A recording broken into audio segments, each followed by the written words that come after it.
آپ سب کو اپنے گھر میں رکھے اور اپنی دعاؤں میں مجھے ضرور یاد رکھا کیجیے۔ آج کا میرا ٹاپک ہے امید لگانے سے بہتر ہے بدل جانا۔ جناب، بہت سے رشتے ختم ہونے کی ایک وجہ یہ بھی ہوتی ہے کہ ایک صحیح بول نہیں پاتا اور دوسرا صحیح سمجھ نہیں پاتا۔ ضرورت کے رشتے ہوں تو بدل جاتے ہیں، جذبات کے ہوں تو ساتھ نہیں چھوڑتے۔ بدلی ہوئی چیزیں اچھی لگتی ہیں، مگر یقین کیجیے بدلے ہوئے انسان بہت تکلیف دیتے ہیں۔ پر آپ کو پتہ ہے اس میں سب سے بڑی غلطی آپ کی اپنی ہوتی ہے۔ ہر وقت میسر رہنا، اپنے امپورٹنٹ کام چھوڑ کر دوسروں کو وقت دینا، اپنی پرواہ کیے بغیر دوسروں کی پرواہ کرنا، اور یہ امید لگا لینا کہ وہ بھی آپ کو ویسا ہی رسپانس دیں۔ یہی تو آپ کی سب سے بڑی غلطی ہے نا، کہ آپ سے کسی نے وقت مانگا یا آپ سے کہا گیا کہ آپ کیئر کریں۔ کیوں امید لگاتے ہیں لوگوں سے؟ کیوں کسی کو اپنے مائنڈ کنٹرول کا آپشن خود ہی دے دیتے ہیں؟ جناب، یہ بات سمجھ لیں کہ جانے والے کبھی نہیں رکتے اور رکنے والے کبھی نہیں جاتے۔ بس آج سے ٹھان لیں، امیدیں نہیں لگانی اور خود کو فل ٹائم دینا ہے۔ زندگی کا کیا بھروسہ ہے؟ اپنی لائف کا سارا ٹائم، امپورٹنٹ ٹائم آپ ضائع کر دیتے ہیں دوسرے لوگوں پر۔ جانے والوں کو رستہ دیا کریں ہمیشہ کے لیے۔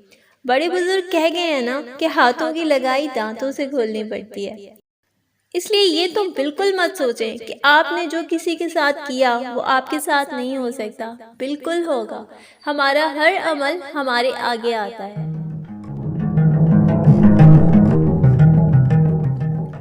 خدا بہتر لیتا ہے نا تو بہترین دیتا ہے۔ اب یہاں پر کچھ لوگ مجھے کہتے ہیں کہ ہمیں تو بس وہی چاہیے۔ میں سمجھ سکتی ہوں جناب، محبت ایک ہی سے ہوتی ہے، بٹ خدا کے فیصلے ہمارے حق میں بہتر ہوتے ہیں۔ اور جب ہم دعا کرتے ہیں کہ خدا ہمارے حق میں بہتر کر دے، تو جب وہ بہتر کرتا ہے تو ہمیں صبر نہیں آتا۔ خدا کبھی بھی مخلص لوگوں کو الگ نہیں کرتا، البتہ شرک کی معافی نہیں ہے۔ یاد رکھیے کہ جب بے پناہ محبت کے دعوے دار کی آپ کی تکلیف پر آہ تک نہ نکلے، تو جان لیجئے کہ خود کو محبت کے سنہرے خواب سے بیدار کرنے کا یہی مناسب وقت ہے۔ کسی سے دور ہونا اور کسی کو دور کر دینا آسان نہیں ہوتا۔ لوگ سمجھتے ہیں کہ ہم بے حس ہو گئے ہیں، لیکن بہتری کے لیے راستہ الگ کرنا پڑتے ہیں۔ اس ایک حقیقت میں بہت تلخی چھپی ہے۔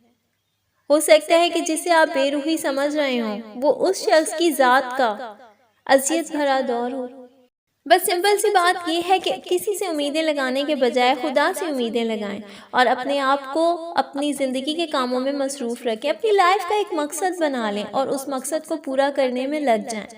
جنہوں نے ساتھ دینا ہوگا وہ آپ کے ارد گرد موجود رہیں گے اور جانے والے چلے جائیں گے۔